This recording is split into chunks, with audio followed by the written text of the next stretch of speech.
ជំរាបសួរលោកគ្រូជំរាបសួរមិត្តភ័ក្តិទាំងអស់គ្នាក្នុងថ្ងៃនេះខ្ញុំបាទឈ្មោះរតនមនុដ្ឋមកពីក្រុម ASIC 3នៃសាលា CTEC អញ្ចឹងថ្ងៃនេះខ្ញុំនឹងនិយាយអំពីការ download virtual ដែលក្នុងការងារបញ្ជារបស់ខ្ញុំអញ្ចឹងដំបូងខ្ញុំចូល Chrome ហើយនេះជា website ដែលលោកគ្រូផ្ញើឲ្យអញ្ចឹងខ្ញុំចុចចូល free download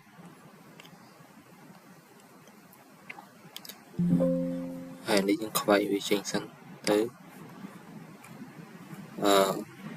នេះវា download ហើយយើងចុចទៅវាមួយ yes continue ហើយយើងរងចាំវាដើម្បី download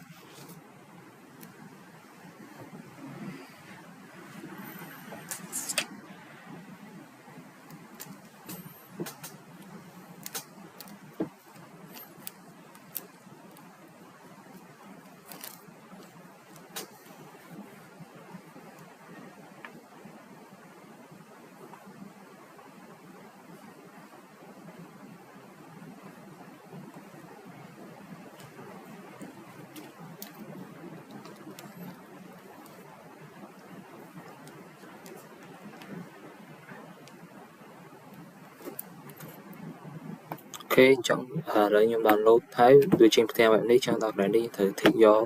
web development ហើយជាមួយនឹង desktop development tick យកពីរហ្នឹង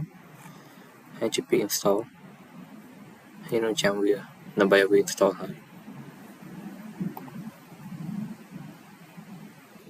អូខេឥឡូវគឺខ្ញុំបាន install វាហើយអញ្ចឹងឥឡូវយើងចាប់ផ្ដើមធ្វើការចូលវាយើង skip វាសិនទៅហើយនេះគឺដែលយើងរើស theme វា background វាថាចង់បាន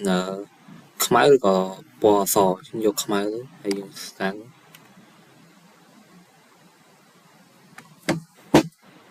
រងចាំវាបន្តិចសិនទៅ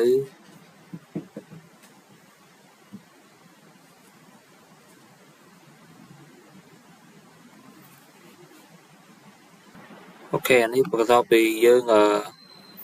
បាន download ហើយគឺវាចេញបែបផ្ទាំងបែបនេះអញ្ចឹងយើងអាចប្រើវាអីវាបានហើយអញ្ចឹងចុងក្រោយសូមអរគុណដល់លោកគ្រូក៏ទាំងអ្នកទាំងអស់គ្នាសម្រាប់ការមើលវីដេអូនេះពីដើមដល់ចប់សូមអរគុណ